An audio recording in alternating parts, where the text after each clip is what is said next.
Hello friends, मैं आशीष चौधरी परिवर्तन IAS Bahraich से। आज इस अध्याय में मैं रीजनिंग पर विशेष चर्चा करूंगा और रीजनिंग पार्ट 1 है अंग्रेजी वर्णमाला क्रम एवं रैंकिंग। यहाँ 2 अध्याय इसलिए लिखा है मैंने क्योंकि ये जो अंग्रेजी वर्णमाला क्रम का चैप्टर है, यही सेम जो ट्रिक्स मैं आपको बताऊंगा या जो प्रक्रिया बताऊंगा आपको, वही सेम रैंकिंग के क्वेश्चंस में भी लग जाती है। तो दोनों का कॉन्सेप्ट एक ही है, दोनों एक ही तरह से क्वेश्चन भी आते हैं। एक ही प्रक्रिया को समझ करके दोनों चैप्टर से क्वेश्चन हम आसानी से लगा सकते हैं। तो देखिए, रैंकिंग या अंग्रेजी वर्णमाला क्रम या कोई भी सीरीज होती है, पंक्ति होती है, तो उस पंक्ति में 2 साइड्स होती हैं या पंक्ति में हम 2 तरफ से चल सकते हैं। या तो हम लेफ्ट हैंड साइड से चल सकते हैं या तो हम राइट हैंड साइड से चल सकते हैं। जब भी हम बोर्ड या अपने कॉपी की बात करते हैं तो हमेशा ये साइड लेफ्ट हैंड साइड होता है और ये साइड राइट हैंड साइड होता है।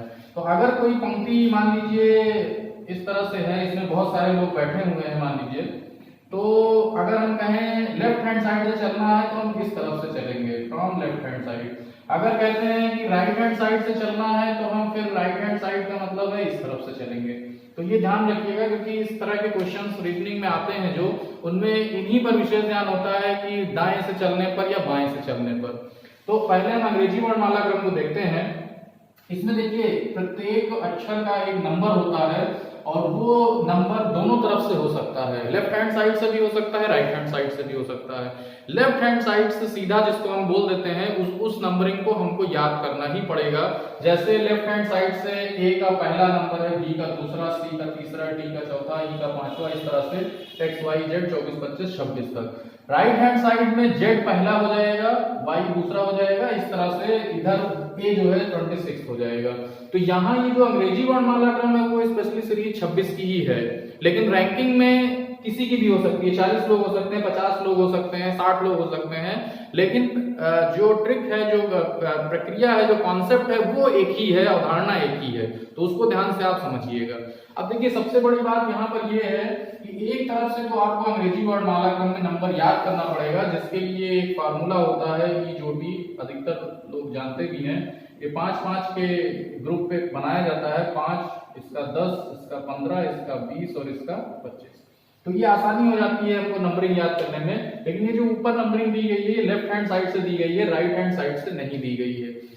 राइट हैंड साइड से हमको नंबरिंग याद करने की जरूरत भी नहीं है। देखिए, ये नंबरिंग आपको याद करना पड़ेगा बहुत, मतलब जैसे इतना तेज याद करना है, इतनी स्मरण शक्ति में कि अगर कोई अक्षर आए, जैसे एस आया या आर आया या पी आया, तो हमको तुरंत उसकी नंबर याद आ जाए, क्योंकि इसका उपयोग हमारे कोडिंग डिकोडिंग चैप्टर में भी होगा और बहुत सारे चैप्टर्स में इसका उपयोग होगा। क्योंकि वहां भी मैं जब कोडिंग डिकोडिंग को इसके बाद बताऊंगा आपको नेक्स्ट अध्याय में, तो वहां उन कोडिंग को डिकोड करने के लिए हमको नंबरिंग तुरंत लिखने की आवश्यकता पड़ेगी। तो इसलिए एक बार तो हमको इन अक्षरों की नंबरिंग याद ही करना पड़ेगा।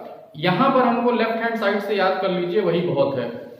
अब देखिए, राइट हैंड साइड से अगर किसी चीज का नंबरिंग देखना, इसलिए 22 है, 23 है, 24 है, तो वहां आपको रटने की जरूरत नहीं है। एक चीज ध्यान देखिए, यहाँ पर दिख रहा होगा आपको कि किसी भी प्लेस या किसी भी पोजीशन पे अगर दोनों तरफ की नंबरिंग का योग हम करें तो देखिए कितना आ रहा है। यहाँ पर भी देखिए 27 आया, दोनों का योग करते हैं, यहाँ पर भी 27 आया, यहाँ पर भी 27, यहाँ पर भी 27।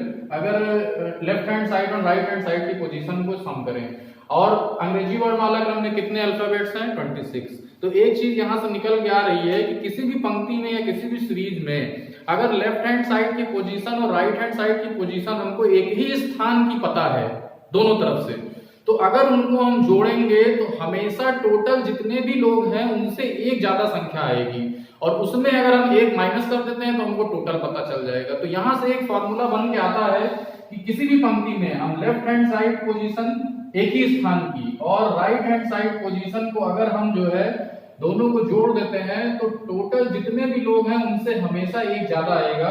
और इसी पर बहुत सारे क्वेश्चन लगते हैं, इसमें भी लगेगा और इसमें भी लगेगा, पंक्ति के क्वेश्चन में भी, इनमें भी। इनमें जैसे क्वेश्चन कैसे आएगा कि अंग्रेजी वर्णमाला क्रम में दाएं से आर की स्थिति क्या है, या अंग्रेजी वर्णमाला क्रम में दाएं से आई की स्थिति क्या है, या अंग्रेजी वर्णमाला क्रम में दाएं से पी की स्थिति क्या है।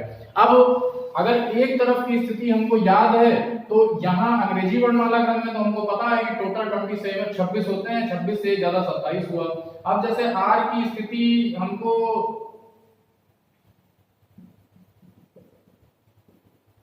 दाएं से बतानी है। तो एक तरफ की अगर याद है मान लीजिए, तो हम क्या करेंगे, 27 में से एक तरफ की घटा देंगे, हमको 9 आ गया। ठीक है, तो इस तरह से आर की स्थिति या किसी भी अक्षर की स्थिति दाएं से हम बता सकते हैं। तो यही कॉन्सेप्ट इसमें यूज कर लेंगे कि जैसे मान लीजिए पंक्ति में 40 लोग हैं। अब किसी मान लीजिए मोहन है, मोहन की स्थिति बाएं से दिया है, मान लीजिए मोहन बाएं से जो है वो 27वें स्थान पर बैठा हुआ है। अब कहे कि मोहन का स्थान दाएं से क्या है, तो टोटल 40 था, एक बढ़ाया 41 और उसमें से 27 घटा लिया, यही मोहन की स्थिति राइट हैंड साइड से आ गई। या राइट हैंड साइड से भी, लेफ्ट हैंड साइड से पूछ रहा है, तब भी आप टोटल के एक ज्यादा में से घटा दीजिए। किसी भी एक तरफ की पोजीशन टोटल के एक ज्यादा में से घटाएंगे तो हमको दूसरी तरफ की पोजीशन मिल जाएगी। अब यहाँ एक चीज इसी से दूसरा क्वेश्चन भी निकल आता है। मान लीजिए किसी पंक्ति में किसी व्यक्ति का दोनों तरफ से स्थान दिया हुआ है, लेफ्ट से भी स्थान दिया हुआ है, राइट से भी स्थान दिया हुआ है। अब पूछे टोटल पंक्ति में कितने लोग हैं, बहुत आसान है, बहुत ही सिंपल, दोनों को जोड़ा, जितना आया उसमें से एक माइनस कर दिया। जैसे कहें कि एक पंक्ति में श्याम बाएं से जो है 23वें स्थान पर है और वही दाएं से जो है 32वें स्थान पर है। पंक्ति में कितने लोग हैं, 27 32 जोड़ा, एक घटा दिया, आराम से पंक्ति में कितने लोग हैं वो आ गए। तो ये क्वेश्चन इसमें भी कॉन्सेप्ट चलेगा, इसमें भी चलेगा, दोनों में चलेगा। अब यहाँ जो इसमें क्वेश्चन आता है वो केवल एक स्थिति नहीं पूछता कि आर की स्थिति दाएं से क्या है या आर की स्थिति बाएं से क्या है। यहाँ जो ज्यादातर क्वेश्चन आते हैं वो इस ढंग से आते हैं कि जैसे मैंने क्वेश्चन लिया कि अंग्रेजी वर्णमाला क्रम में बाएं से शुरुआत की हमने, बाएं से 10वें अक्षर के दाएं तीसरे अक्षर के बाएं 5वां अक्षर क्या होगा। मतलब फिर से सुनिए, अंग्रेजी वर्णमाला क्रम में बाएं से 10वें अक्षर के दाएं तीसरे अक्षर के बाएं 5वां अक्षर क्या होगा। अब यहाँ शिफ्टिंग है, एक बार बाएं से चले, फिर कहीं गए, फिर वहां से हम दाएं गए, फिर वहां से हम बाएं गए, तो बार बार इसको ड्रॉ करने में हमको टाइम ज्यादा लगेगा। तो इसको हम शॉर्ट तरीका कैसे कर सकते हैं, तो इसको एक बहुत ध्यान से समझिएगा। जैसे मान लीजिए हम किसी भी साइड से चलते हैं, जैसे मान लीजिए हम लेफ्ट हैंड साइड से ही चलते हैं और फिर अगर हमको लेफ्ट जाना है, जैसे मान लीजिए ये पंक्ति है और हमने फ्रॉम लेफ्ट हैंड साइड से मूव करना शुरू किया और लेफ्ट हैंड साइड से कहीं पर आ गए। अब देखिए यहां से जब भी हम लेफ्ट जाएंगे तो हमारे स्टेप्स बैक होंगे, यानी स्टेप्स माइनस होंगे, और जब भी राइट जाएंगे तो स्टेप्स प्लस हो जाएंगे। इट मींस कि यहां से एक कॉन्सेप्ट ये निकल के आता है कि जब कभी भी हम जिधर से भी चले हों, अगर उसी तरफ जाना है, मतलब फ्रॉम द लेफ्ट हमने बिगनिंग की और लेफ्ट ही जाना है, तो वो स्टेप्स माइनस होते जाएंगे, या उसके अपोजिट जाना है, राइट जाना है, तो वो स्टेप्स प्लस होते जाएंगे। बस यही कॉन्सेप्ट दिमाग में बैठा लीजिए। जिधर से चले हैं अगर उसी साइड जाना है तो माइनस करते जाना है, उसके अपोजिट जाना है तो प्लस करते जाना है। फिर बाद में जो पोजीशन माइनस और प्लस करके आएगी वही हमारी लेफ्ट हैंड साइड से पोजीशन हो जाएगी। अगर राइट हैंड साइड से चलते हैं, मान लीजिए इस तरफ से चलते हैं, तो इस तरफ से जब चलेंगे राइट हैंड साइड से, तो जितनी बार भी हम राइट जाएंगे तो बैक होते जाएंगे, और जितनी बार लेफ्ट होते जाएंगे तो वो प्लस होता जाएगा। यहां पर क्या था, लेफ्ट हैंड साइड से चले थे, जितनी बार लेफ्ट होते जाएंगे वो माइनस होता जाएगा, जितनी बार राइट होते जाएंगे वो प्लस होता जाएगा। तो कॉन्सेप्ट बस ये है कि जिधर से चल रहे हैं, राइट से चल रहे हैं, अगर राइट ही जाना है तो माइनस कर देंगे, अगर उसके अपोजिट लेफ्ट जाना है तो प्लस कर देंगे, और फिर जो पोजीशन आएगी फाइनल पोजीशन घटाने और जोड़ने के बाद वो पोजीशन हमारी राइट से तब आ जाएगी। तो ये दिमाग में बैठाए रहिएगा, जिधर से चल रहे हैं उधर ही से वो पोजीशन आनी है। तो इसी कॉन्सेप्ट में मैं एक दो क्वेश्चन आपको करवा रहा हूं, मैं लिख करके देता हूं। अब आइए देखते हैं प्रश्न जो है उनके माध्यम से हल करते हैं। जैसे एक प्रश्न है, अंग्रेजी वर्णमाला क्रम में बाएं से 13वें अक्षर के दाएं 5वें अक्षर के बाएं 8वां अक्षर क्या होगा। अब यहाँ देखिए सीधे सीधे हम क्या करेंगे, बाएं से दिया है तो बाएं लेफ्ट हैंड साइड 13 लिखा। अब देखिए जितनी बार भी बाएं जाना है उसको माइनस करना है, जितनी बार भी दाएं जाना है प्लस करना है। तो यहाँ देखिए 13वें अक्षर बाएं से शुरू किया था, दाएं गए तो 5 है, दाएं अपोजिट है जोड़ दिया, फिर बाएं गए तो यहाँ माइनस कर दिया, इसको सरल किया 10 आया, 10 सीधे सीधे लेफ्ट हैंड साइड से ही पोजीशन आ जाएगी जे। तो सीधा सीधा आंसर आ गया, तुरंत चुटकियों में 5 सेकंड 10 सेकंड भी नहीं लगेगा आपको आंसर निकालने में। फिर अंग्रेजी वर्णमाला क्रम में दाएं से 19वें अक्षर के दाएं 10वें अक्षर के बाएं 11वां अक्षर क्या होगा। तो हमने देखिए राइट हैंड साइड से शुरू किया, 19 लिखा, अब चूंकि राइट है तो माइनस किया, जिधर से आए थे अगर वही पोजीशन वही साइड जाना है तो माइनस, उसके अपोजिट साइड जाना है तो प्लस। इसमें कुछ और भी बढ़ सकता है, मान लीजिए इसके आगे फिर कहे बाएं जाना है तो वहां प्लस कर देंगे, या दाएं जाना है तो माइनस कर देंगे। अब इसको सरल किया 20, लेकिन यहाँ पर ध्यान दीजिए इस क्वेश्चन में हम स्टार्ट किया है हमने दाएं से, तो आंसर भी जो आएगा वो दाएं से आएगा। दाएं से 20 हुआ, यानी कि अगर इसको हम 27 में से 20 घटा दें तो 7 आएगा, और ये लेफ्ट हैंड साइड से पोजीशन हो जाएगी, और जिसका मान होता है जी। तो इस प्रकार से हम, अब इसमें देखिए बहुत सारे वेरिएशन है क्वेश्चन में।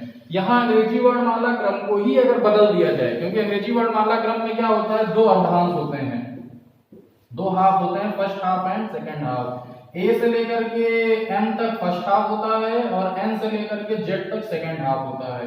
ये फर्स्ट हाफ है और ये सेकेंड हाफ है। इसको प्रथम अर्धांश, इसको द्वितीय अर्धांश कहते हैं, या इसको पूर्वार्ध, इसको उत्तरार्ध भी कह देते हैं, पहले का आधा और बाद का आधा। तो यहाँ क्वेश्चंस में क्या होता है कि कभी कभी अंग्रेजी वर्णमाला क्रम को बदल देते हैं। जैसे बोल देंगे कि यदि प्रथम अर्धांश उल्टे क्रम में लिखा है तो बाएं से इतने अक्षर के दाएं, इतने अक्षर के बाएं अक्षर कौन सा होगा। तो वहां देखिए प्रक्रिया यही अपनानी है। पहले हम क्या करेंगे, मेन पोजीशन निकाल लेंगे कि कौन सा पोजीशन हमको बताना है, बाएं से या दाएं से। फिर अब अगर फर्स्ट हाफ पलटा है तो एम इधर आ जाएगा, ए इधर आ जाएगा, उसको गिन लेंगे। अगर सेकंड हाफ उल्टे क्रम में लिखा है तो अगर किस वाले पार्ट में हमारी पोजीशन आती है तो उसी हिसाब से इसमें देख लेंगे। या कभी कभी दोनों अर्धांशों को पलट दिया जाता है, या कभी कभी ऐसा कह देते हैं कि अंग्रेजी वर्णमाला क्रम में प्रत्येक तीसरा अक्षर अपने आगे वाले अक्षर से स्थान बदल रहा है या अपने पीछे वाले अक्षर से स्थान बदल रहा है। तो वो घुमाने के तरीके हैं, आपको बहुत सारे वेरिएशन दे देगा, और हर क्वेश्चन की ट्रिक आप नहीं सीख सकते हैं कि रट सकें, लेकिन हाँ मेन कॉन्सेप्ट आप सीख सकते हैं। जैसे यहाँ मेन कॉन्सेप्ट है कि पोजीशन कैसे जल्दी से जल्दी बताना कि कौन सी पोजीशन हमको चाहिए। अब वो पोजीशन निकलने के बाद आप जो है अंग्रेजी वर्णमाला क्रम को चाहे जैसे बदल लीजिए। कभी कुछ अक्षर गायब कर दिए जाते हैं, कभी कुछ अक्षरों को एक दूसरे से शिफ्ट कर दिया जाता है, रिप्लेस कर दिया जाता है, कभी जो है फर्स्ट हाफ चेंज कर दिया जाता है या सेकंड हाफ को उल्टे क्रम में लिख दिया जाता है, या कभी कभी फर्स्ट हाफ आगे और सेकंड हाफ पीछे लिख दिया जाता है। तो इस तरह से बहुत सारे वेरिएशंस हैं क्वेश्चंस के, वो आप किसी भी बुक से करिएगा और उसको आप करेंगे तो बहुत आसानी से क्वेश्चन होंगे। यही सेम चीज देखिए रैंकिंग में भी हम यूज करते हैं।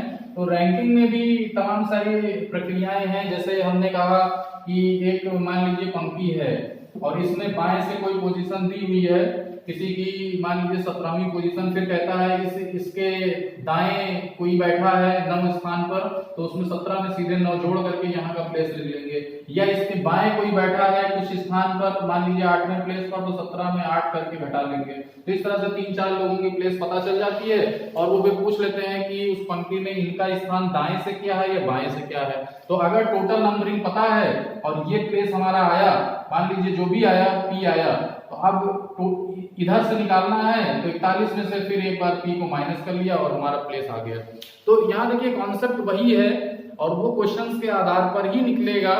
अब इसमें जो दूसरा कॉन्सेप्ट है अंग्रेजी वर्णमाला क्रम का, उसमें ये बताया जाता है कि जैसे 2 प्लेसेस दी होती हैं कि अंग्रेजी वर्णमाला क्रम में बाएं से 7वें तथा दाएं से 8वें अक्षर के ठीक बीच का अक्षर क्या है। यहाँ 2 अक्षरों के ठीक बीच का अक्षर पूछा जाता है और अक्षर नहीं दिया जाता है, अक्षर की पोजीशन दी जाती है कि अंग्रेजी वर्णमाला क्रम में दाएं से 23वें तथा बाएं से जो है 24वें अक्षरों के ठीक बीच का अक्षर बताइए।